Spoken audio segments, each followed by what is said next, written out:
IQ people wasting time talking about nothing.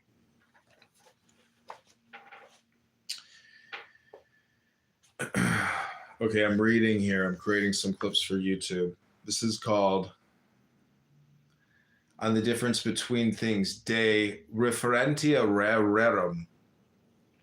But, O my son, although thine ultimate nature be universal, thine immediate nature is particular. The way to the center is not oriented as that of any other being, and thine elements are not kin, but alien to his. For shame! It is not the most transcendent of all the wisdoms of this cosmos that no two beings are alike? Lo! This is the secret of all beauty, and maketh love not only possible but necessary between everything and every other thing. So then, lest thou in thine ignorance take some false way and divagate, must thou learn thine own particular and peculiar nature in its relation to all others. For though it be illusion, it is by the true analysis of falsehoods that we are able to destroy them, just as the physician must understand the disease of his patient if he is to choose the fitting remedy. Now therefore will I make yet more clear unto thee the value of thy dreams and fantasies and gestures of thine unconscious body and mind as symptoms of thy particular will, and show thee how thou mayst come to the interpretation. On the silent will, De Voluntate Tacita. All disturbances, O my son, are variations from equilibrium, and just as thy conscious thoughts, words, and acts are effects of the displacement of the conscious will, so is it in the unconscious. For the most part, therefore, all dreams, fantasies, and gestures represent that will subliminal. And if the physical part of that will be unsatisfied, its utterance will predominate in all these automatic expressions. Do thou then note what modifications thereof follow such changes in the conscious foundation of that part of thine will, as thou mayst make in thy experiments therewith, and thus separate, as saith Trismegistus, the fine from the coarse, fire from earth, or as we may say, assign each effect to its true cause. Seek then to perfect a conscious satisfaction of every part of this will, so that the unconscious disturbances be at last brought to silence. Then will the residuum be as it were an elixir clarified and perfected, a true symbol of that other hidden will which is the vector of thy magical self. Vector? Aleister Crowley must have known mathematics. De formula summa, on the supreme formula. Learn moreover that thyself includeth the whole universe of thy knowledge, so that every increase upon every plane is an aggrandizement of that self.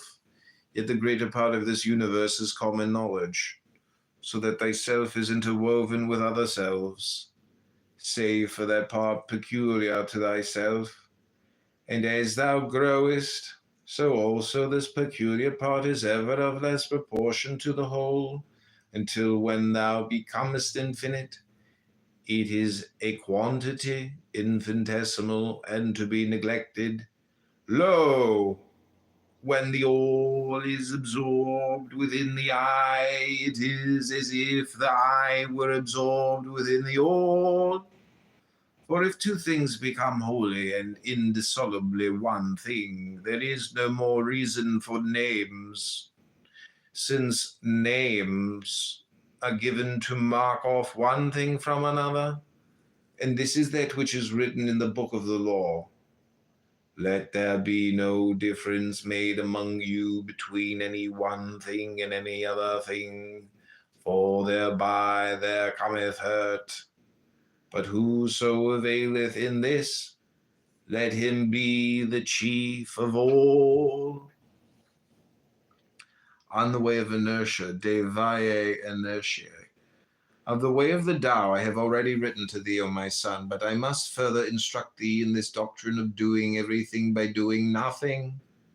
I will first have thee to understand that the universe, being as above, said in expression of zero, under the figure of the dyad, its tendency is continually to release itself from that strain by the marriage of opposites whenever they are brought into contact.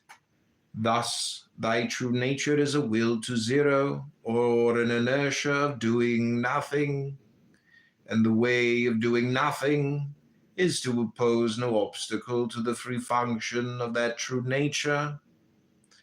Consider the electrical charge of a cloud, whose will is to discharge itself in earth, and so to release the strain of its potential. Do this by free conduction. There is silence and darkness. Oppose it. There is heat and light, and the rending asunder of that which will not permit free passage to the current.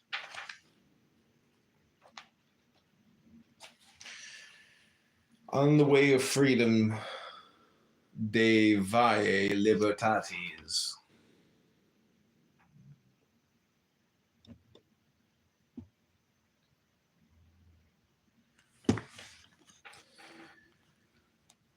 Do not think then that by non-action thou dost follow the way of the Tao, for thy nature is action, and by hindering the discharge of thy potential thou dost perpetuate and aggravate the stress. If thou ease not nature, she will bring thee to disease. Free therefore every function of thy body and of every other part of thee according to its true will. This also is most necessary, that thou discover that true will in every case, for thou art born into dis-ease. What are many false and perverted wills, monstrous growths, parasites, vermin are they, adherent to thee by vice of heredity, or of environment, or of evil training. And of all these things the subtlest and most terrible, enemies without pity, destructive to thy will, and a menace and tyranny even to thyself, are the ideals and standards of the slave gods, false religion, false ethics, even false science. On the law of motion, de lege motus. Consider, my son, that word in the choral key of the 30 ethers. Behold the face of your God, the beginning of comfort, whose eyes are the brightness of the heavens, which provided you for the government of the earth, and her unspeakable variety. And again, let there be no creature upon her or within her the same. All her members, let them differ in their qualities, and let there be no creature equal with another. Here also is the voice of true science, crying aloud, variation is the key of evolution. Thereunto art cometh the third, perceiving beauty in the harmony of the diverse. Know then, O my son, that all laws, all systems, all customs, all ideals and standards which tend to produce uniformity, being in direct opposition to nature's will to change and to develop through variety, are accursed. Do thou with all thy might of manhood strive against these forces, for they resist change, which is life, and thus they are of death. On the laws against motion, de legibus contra motum. Say not in thine haste that such stagnations are unity, even as the last victory of thy free will is unity. For thy will moveth through free function according to its particular nature, to that end of dissolution of all complexities, and the ideals and standards are attempts to halt thee on that way. Although for thee some certain ideal be upon thy path, yet for thy neighbor it may not be so. Set all men a horseback, thou speedest the foot soldier upon his way, indeed. But what hast thou done to the birdman? Thou must have simple laws and customs to express the general will, and so prevent the tyranny or violence of a few, but multiply them not. Now then, herewith I will declare unto thee the limits of the civil law upon the rock of the law of Thelema, on the common need, de necessitate communi. Understand first that the disturbers of the peace of mankind do so by reason of their ignorance of their own true wills. Therefore, as this wisdom of mine increaseth among mankind, the false will to crime must come constantly more rare. Also, the exercise of our freedom will cause men to be born with less and ever less affliction from that disease of spirit which breedeth their false wills. But in the while of waiting for this perfection, thou must by law assure to every man a means of satisfying his bodily and his mental needs, leaving him free to develop any superstructure in accordance with his will, and protecting him from any that may seek to deprive him of these vertebral rights. There shall be therefore a standard of satisfaction, though it must vary in detail with race, climate, and other such conditions. And this standard shall be based upon a large interpretation of facts of biological, physiological, and the like. On the freedom of the body, de libertate corporis.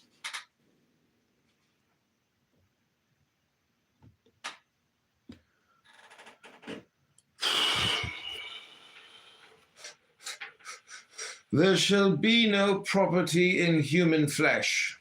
Every man and every woman hath right indefeasible to give the body for the enjoyment of any other. The exercise of that right shall not be punished either by law or by custom. There shall be no penalty either by loss or curtailment of liberty, of rights, of wealth, or of social esteem. But this freedom shall be respected of all, seeing that it is the right of the bodily will. For this same reason thou shalt cause full restriction and punishment of any who may seek to limit that freedom for the sake of his own profit or desire or ideal. Every man and every woman hath full right to either to grant or to deny the body as the will speaketh within. This being made custom, the evils of love, which are many, extending to the disturbance not only of body but of mind, and that in obscure paths shall little by little disappear from the face of his unspeakable glory. And the freedom of the mind, de libertate mentis. There shall be no property in human thought. Let each think as he will concerning the universe, but let none seek to impose that thought upon another by any threat of penalty in this world or any other world. Look now, though I enkindle thee to effort in thy way, yet it is the way of thy will, and I say not even that thou dost well to haste therein, for the whole matter lieth in thy will, and to force thyself against thy nature would be an obstacle to thy passage.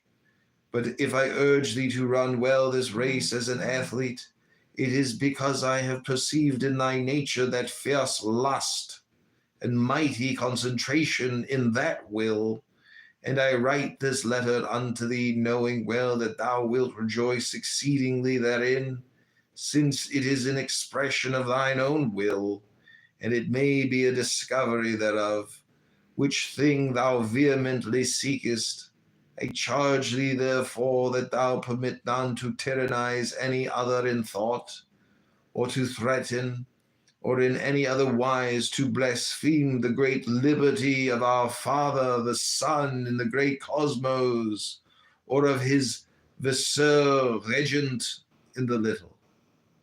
Vice-regent in the little.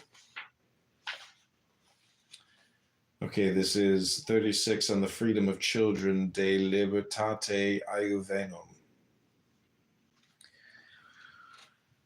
O thou that art the child of mine own bowels, how shall I write to thee concerning children?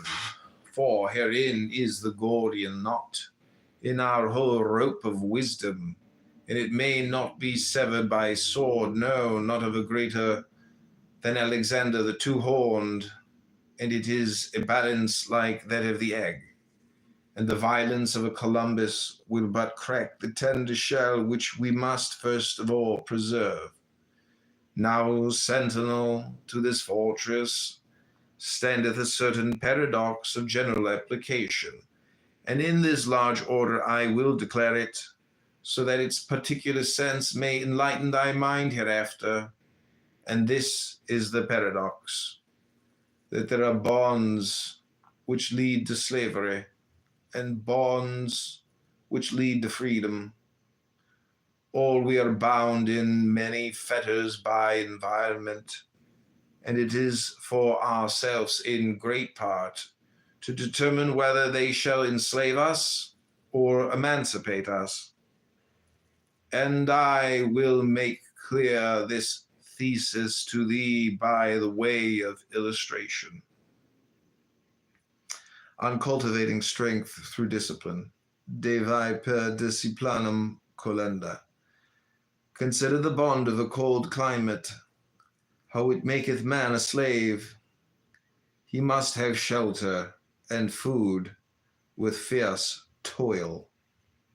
Yet thereby he becometh strong against the elements, and his moral force waxeth, so that he is master of such men as live in lands of sun, where bodily needs are satisfied without struggle. Consider also him that willeth to excel in speed or in battle, how he denieth himself the food he craveth, and all pleasures natural to him, putting himself under the harsh order of a trainer. So by this bondage he hath at the last his will. Now then, the one by natural and the other by voluntary restriction have come each to greater liberty. This is also a general law of biology.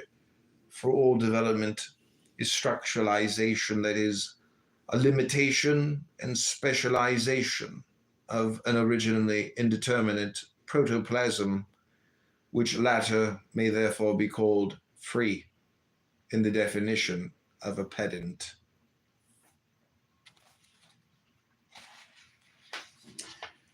On the ordering of things, de ordine rerum.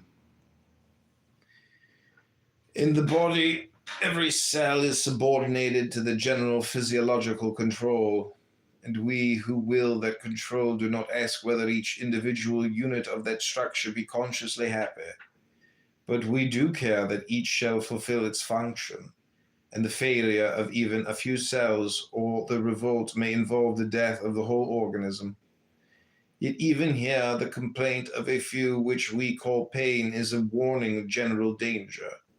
Many cells fulfill the destiny by swift death, and this being the function, they in no wise resent it. Should hemoglobin resist the attack of oxygen, the body would perish and the hemoglobin would not thereby save itself. Now, O my son, do then consider deeply of these things in thine ordering of the world under the law of Thelema.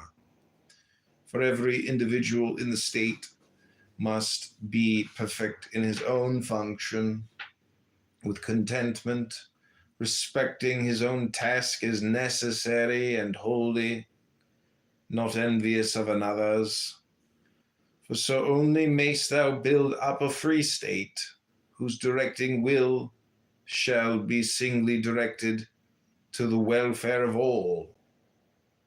on the fundamentals of the state, De Fundamentis Civitatis. Usama, what do you want to say, Usama?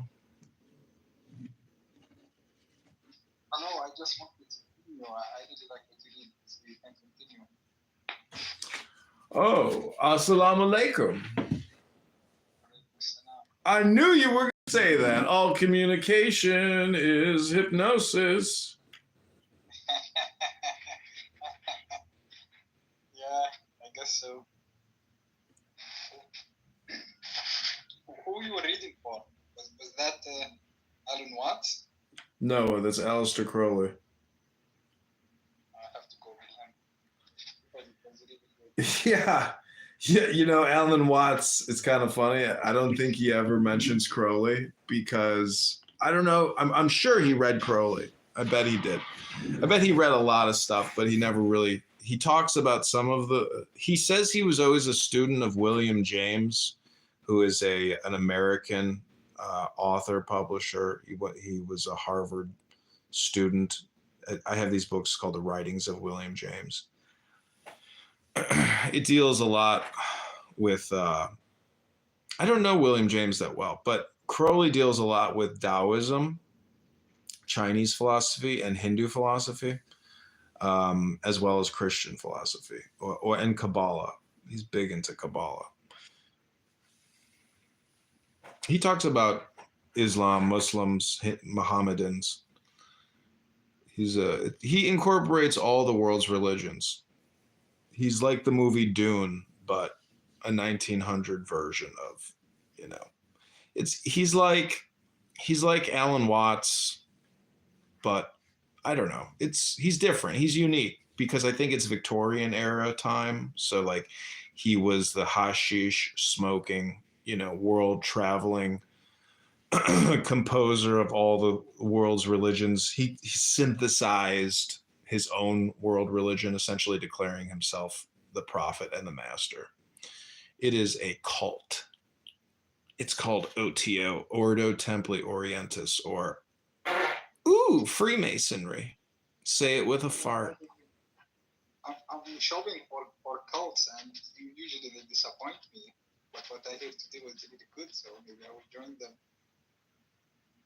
Yeah, if you like books, you're technically in the book cult. It's a book club. That's what all cults technically are, is a book club. When they go out and they start doing, you know, subversive political treachery, then it goes into domestic terrorism. Right. He writes in his style. Like when I join the room, I just have to sit for a couple of seconds, and then the hypnosis starts immediately. And I really like that because not everybody can hypnotize me easily. Mm-hmm. Because I usually am critical. I say, oh, there's this problem here and there's problem that, and so on and so on. And there is few who can do that. Like I like Emerson. He's very famous. Yeah. Like Waldo Ralph Emerson, and it's just it's great stuff, man. I just found him. His name is Aleister Crowley. Yeah, Aleister Crowley. Yeah, I just found him. I would see what he have. Yeah, hypnosis, creating a flow state, is really in the way that you read. If you can't read fluidly and it's all choppy, you can't really induce a state of deep relaxation within the listener or yourself. So I have this CDs on Ericksonian hypnosis, and he gives two examples of people reading scripts, and one person reads it all broken and choppy, then the other person reads it, you know, fluidically. So it's like music, basically. You know, nobody wants to listen to choppy music. It's a skill that you really have, but there is a lot of great people who record themselves. You can do that, I think. And when I listen to Emerson, I don't read because English is my second language. I think English. But there is people on YouTube who already read him fluently. Mm-hmm. They can make you in that state where just the idea comes, mm-hmm. and you interpret things in your own way. You know, I used used to get afraid. Like I used to always say, "Oh, what I understand, is it what the reader want, the writer want, or is this how other people who read this guy understand him?" But after knowing Emerson, he just broke that. He encouraged you to build your own world, like on interpretation. You don't care. This idea, like when you are in the stage flow and someone is reading and you just keep connecting ideas and there is this endless stream. You should embrace that because for him that's come from the oversoul. It is where you should be. You shouldn't care about other people. You should just make your own interpretation what you're listening or what you're reading and so on. Yeah. It's really powerful.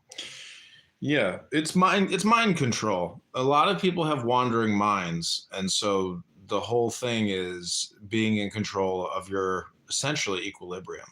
And when you come on this app, it's such a toxic app that's why I kind of competitively am reframing these rooms as low IQ stupid people talking about nothing, wasting time, because I want to remind myself of the opportunity cost of listening to people talking about nothing. So, I like reading these books because it's therapeutic. I think it helps people who are listening to it. And I think, it's the best way to spend my time because I have access to these books and I have the time or the willpower or the focus of concentration to actually read it. But it is boring reading these books by myself. I guess the expression is that where 2 or 3 are gathered in my name, the presence will be felt. So, if you do your own types of studies, I would encourage you to try to create like a book club. And because if you like the presence and you like getting smarter, and plus record it because then you can listen to it, in a different state of mind, and you're creating a record or you're capturing the presence in a way. Right. That would be nice. I already have one book club, me and this other friend who is a doctoral student. We read Kant together, which is good. It's just the only book club that I have. It's really fulfilling. But what was the book that you're reading now? The book I'm reading now is called The Book of Wisdom or Folly by Aleister Crowley. Wisdom or Folly. Yeah, that's good. Talking about the biological part is really important. Like there is this thing in biology that's completely different, and the people who notice it, I understand immediately that they have great mind. Like there is unity and multiplicity in everything. Like you can say, like take an apple, and there is the apple has unity, and there is the redness, and the hardness, and so on and so on. But you kind of can separate them. You can take redness, there is apple creams, and you can take hardness, there is squishy apples, and so on. So you have opportunity to play around and do weird things and separate between the unity and multiplicity. But when it comes to living things, it's completely different. As Alistair was saying now, if a cell die, the whole unity would crumble. It's just so it is kind of dynamic, and the unity and multiplicity are connected in one thing, and it's just fascinating, and most people don't notice that. I think that's why living things make you lively. Like if you go around and watch butterflies or a tree or bird or something like that, it's just I think it reflects something about us because ourselves are the same thing. Like we have this unity that that have parts, but these parts are what constructs the whole, and they are connected, and every part is important. Everything is the whole unity is multiplying itself in the smallest thing, and so on and so on. It's just fascinating. Yeah, micro, macro, macro, micro, mouse and elephant, Earth and sun and galaxy and universe. I mean, Atomos is the uncuttable. So, but apparently even in the micro universe, you can just keep, it's just parasites on parasites on parasites. The big and the small.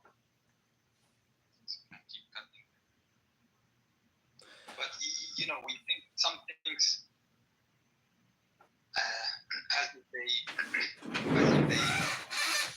are not alive. Like, for example, the unity of for example, gravity. We think that it is separable from the things that it affects. But I feel that just because we live inside the whole organism, I think the whole existence is just like that. It's a living thing that everything, as Alistair was saying, that's why you are in a mission. Just like you are a small part, just like the cell, working inside that great thing, and you have your own purpose, and you are important. And then this thing is living, and every part of it is important, especially the living parts, because they most resemble it. Like, I think that's why Scripture always the image of God. Yeah, this self-relating unity that control itself and regulate itself, and so on and so on. It's just like the universe all the time.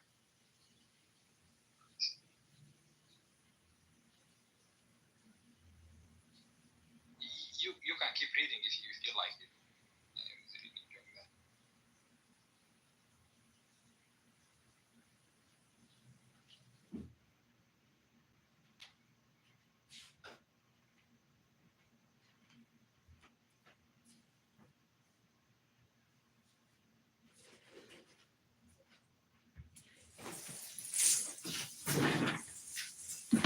Okay, I'll read a few more of these.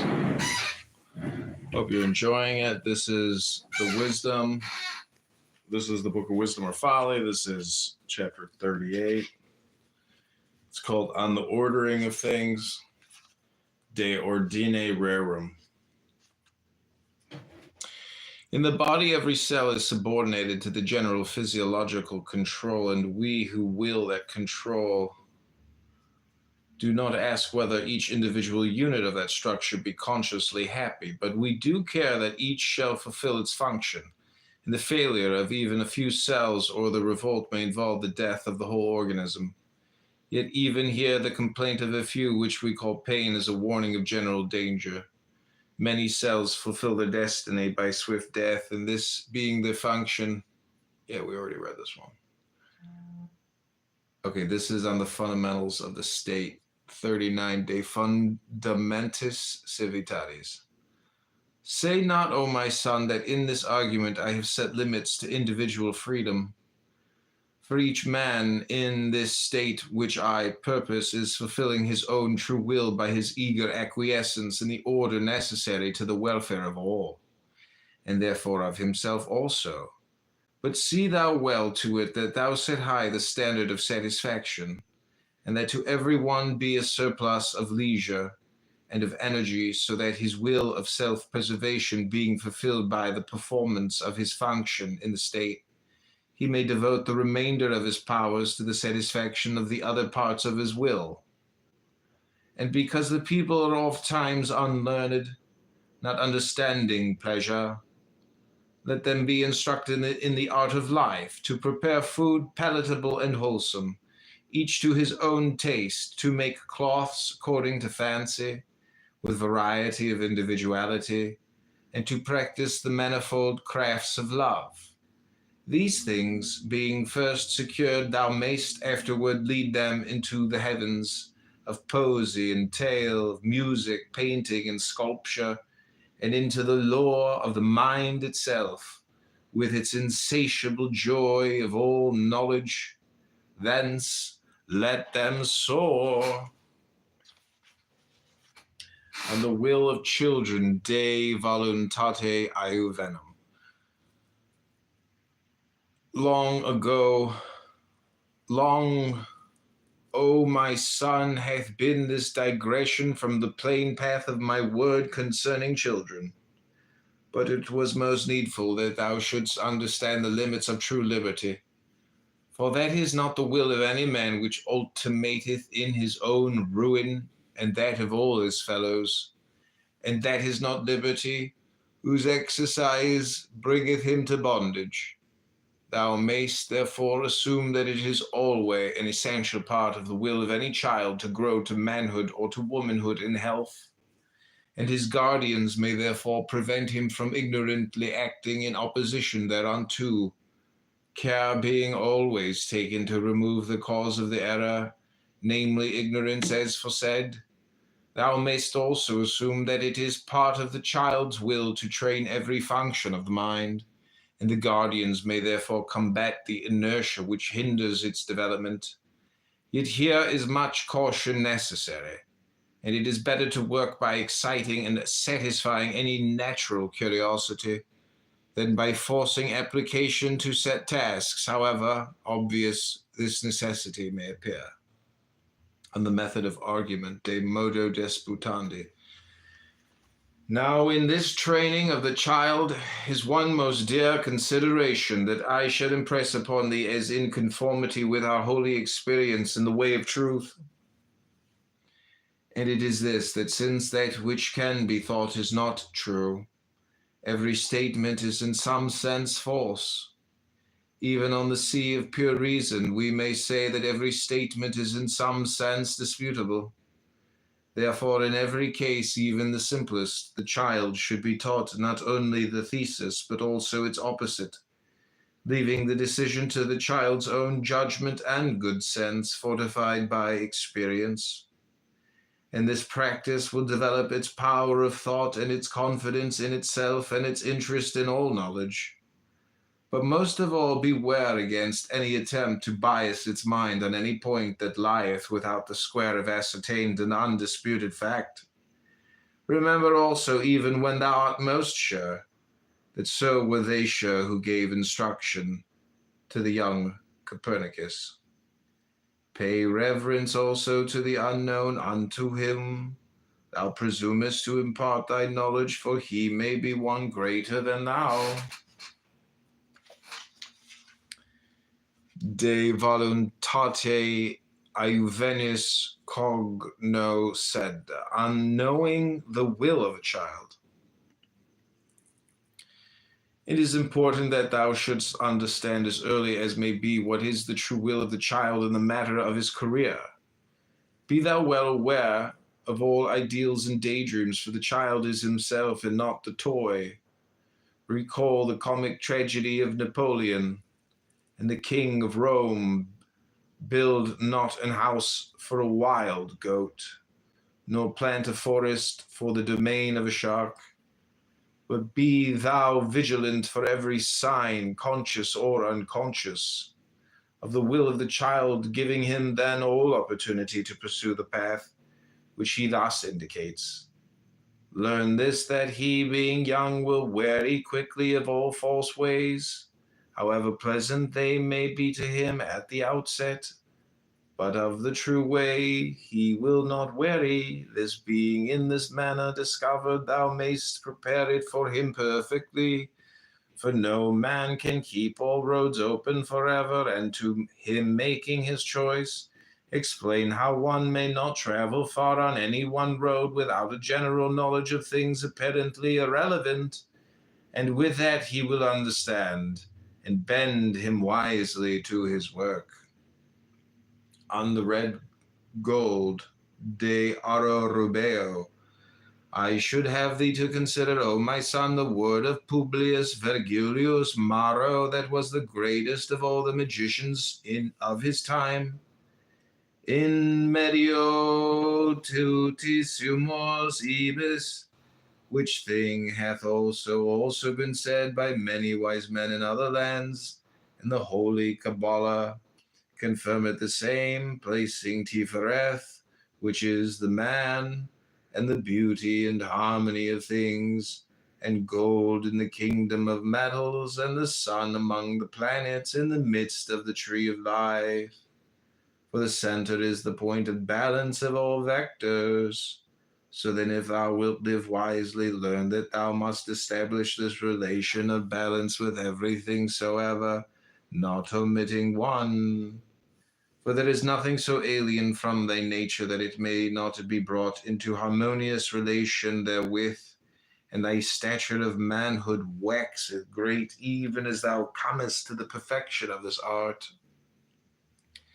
And there is nothing so close kin to thee that it may not be hurtful to thee if this balance be not truly adjusted.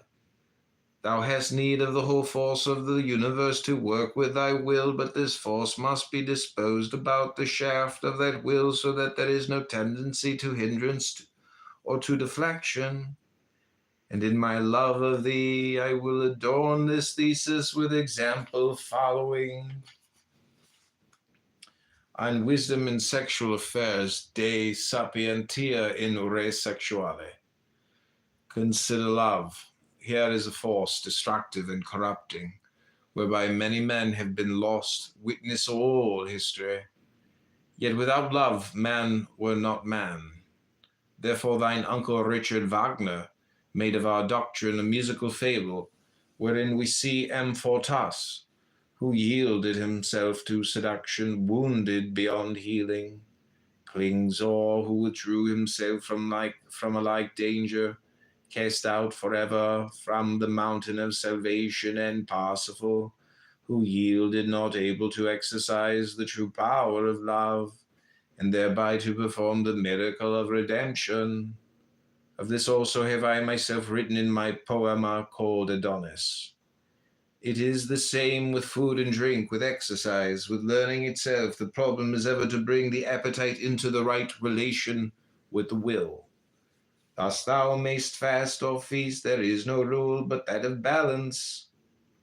And this doctrine is of general acceptation among the better sort of men. Therefore on thee will I rather impress more carefully the other part of my wisdom, namely, the necessity of extending constantly thy nature to new mates upon every plane of being, so that thou mayst become the perfect microcosm, an image without flaw of all that is. Okay, chapter 45, on the equal steps to knowledge. De gradibus achaea scientiae. I say in sooth, my son, that this extension of thy nature is not in violation thereof, for it is the nature of thy nature to grow continually.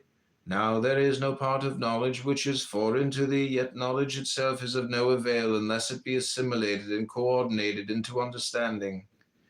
Grow therefore easily and spontaneously, developing all parts equally, lest thou become a monster, and if one thing tempt thee overmuch, correct it by devotion to its opposite, until equilibrium be re-established.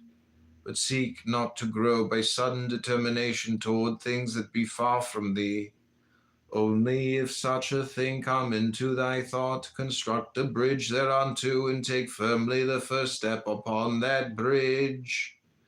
I shall explain this. Dost thou speculate upon the motives of the stars, and on the elements, the size and weight? Then thou must first gain knowledge of things mathematical, of laws, physical and chemical. So then first, that thou mayst understand clearly the nature of thine whole work, map out thy mind, and extend its powers from the essential outwards, from the near to the far, always with firmness and great thoroughness, making every link in thy chain equal and perfect. 46, on the virtue of daring. De virtute audendi. Yet this I charge thee with my might, live dangerously. Was not this the word of thine uncle Friedrich Nietzsche? Thy meanest foe is the inertia of the mind. Men do hate most those things which touch them closely, and they fear light and persecute the torchbearers. Do thou therefore analyze most fully all those ideas which men avoid, for the truth shall dissolve fear. Rightly indeed men say that the unknown is terrible, but wrongly do they fear lest it become the known. Moreover, do thou all acts of which the common sort beware, save where thou hast already full knowledge, that thou mayst learn use and control, not falling into abuse and slavery. For the coward and the foolhardy shall not live out the days. Everything has his right use, and thou art great as thou hast use of things. This is the mystery of all art magic, and thine hold upon the universe. Yet if thou must err, being human, err by excess of courage rather than of caution. For it is the foundation of the honor of man that he dareth greatly. What saith Quintus Horatius Flaccus in the third ode of his first book? Die thou standing.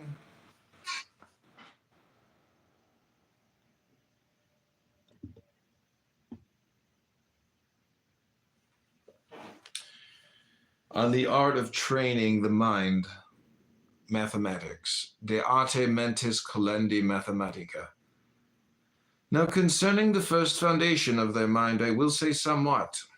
Thou shalt study with diligence in the mathematics, because thereby shall be revealed unto thee the laws of thine own reason and the limitations thereof.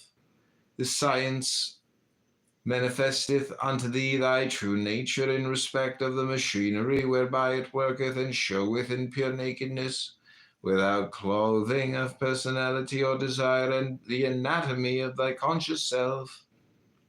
Furthermore, by this thou mayst understand the essence of the relations between all things and the nature of necessity, and come to the knowledge of form. For this mathematics is as it were the last veil before the image of truth, so that there is no way better than our holy Kabbalah, which analyzeth all things soever, and reduceth them to pure number, and thus the natures, being no longer colored and confused, they may be regulated and formulated in simplicity by the operation of pure reason, to thy great comfort in the work of our transcendental art, whereby the many become one.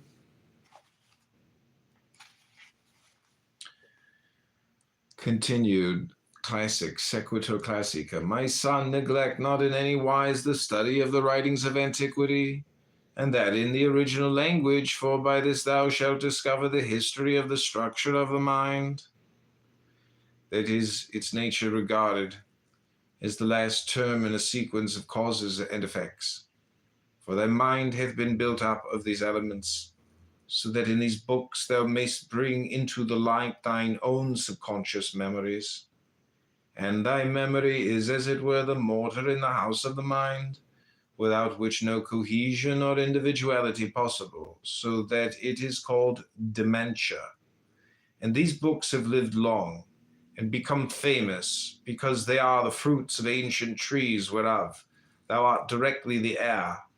Wherefore, say I, they are more truly German to thine own nature than books of collateral offshoots, though such were in themselves better and wiser. Yea, O my son, in these writings thou mayst study to come to the true comprehension of thine own nature, and that of the whole universe and the dimension of time, even as the mathematic declareth it in that of space, that is of extension. Moreover, by this study shall the child comprehend the foundation of manners, the which, as saith one of the sons of wisdom, maketh man. Continued science.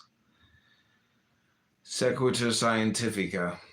Silence, time, and space are the conditions of mind. These two studies are fundamental, yet there remaineth causality, which is the root of the actions and reactions of nature. This also shalt thou seek ardently, that thou mayst comprehend the variety of the universe, its harmony and its beauty. With the knowledge of that which compelleth it, yet this is not equal to the former two in power to reveal thee to thyself, and its first use is to instruct thee in the true method of advancement in knowledge, which is fundamentally the observation of the like and the unlike. Also, it shall arouse in thee the ecstasy of wonder, and it shall bring thee to a proper understanding of art magic. For our magic is but one of the powers that lie within us undeveloped and unanalyzed, and it is by the method of science that it must be made clear and available to the use of man. Is not this a gift beyond price? The fruit of a tree, not only of knowledge but of life? For there is that in man which is God, and there is that also which is dust. And by our magic we shall make these twain one flesh, to the obtaining of the empery of the universe. How magical law works. De modo quo operit lex magica. Give ear attentively, O my son, while I expound unto thee the true doctrine of magic. Every force acteth in due proportion on all things with which it is connected.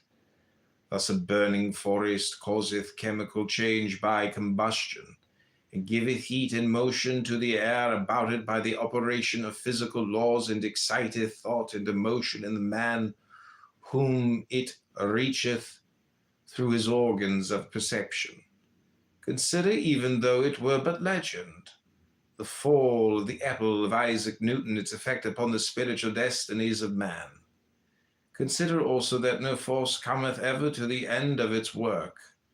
The air that is moved by my breath is a disturbance of change of equilibrium that cannot be fully compensated and brought to naught through the eon be endless. Who then shall deny the possibility of magic? Well, said Fraser, the most learned doctor of the College of the Holy Trinity in the University of Cambridge, that science was but the name of magic, which failed not of its intended effect. On the mechanism of magic, De Machina Magica. Lo,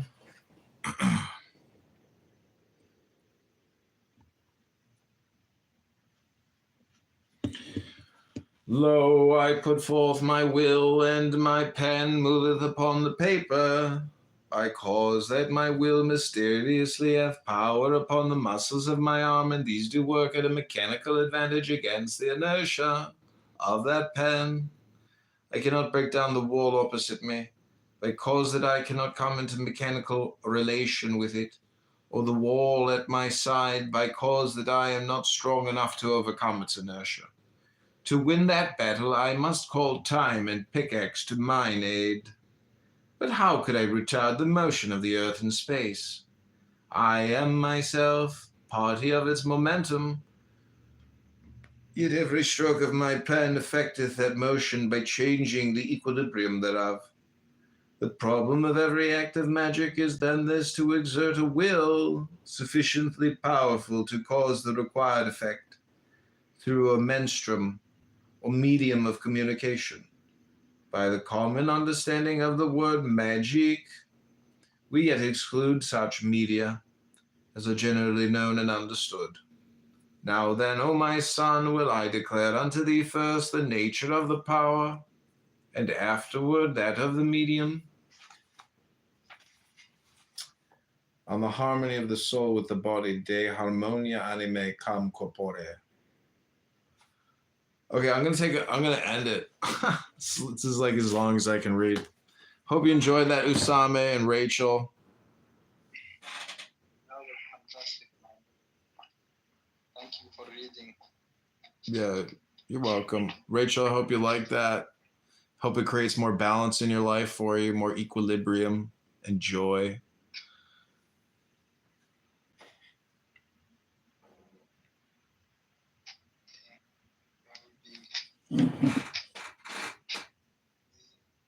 He's completely new to me, but kind of like him. And he looked weird. That's a good sign. You know, he looked like Winston Churchill a little bit. Yeah. It was written at that time, so. Yeah, he spoke of Nietzsche a little bit, so he was after Nietzsche. Mm-hmm. Okay, originally published 1962. So he's in that period. Interesting period.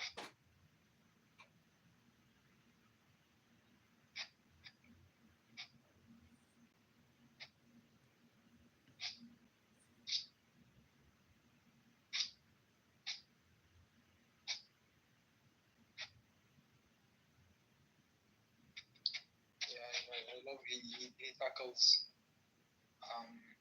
you know, great themes like he was talking about necessity, for example, in mathematics and space and time.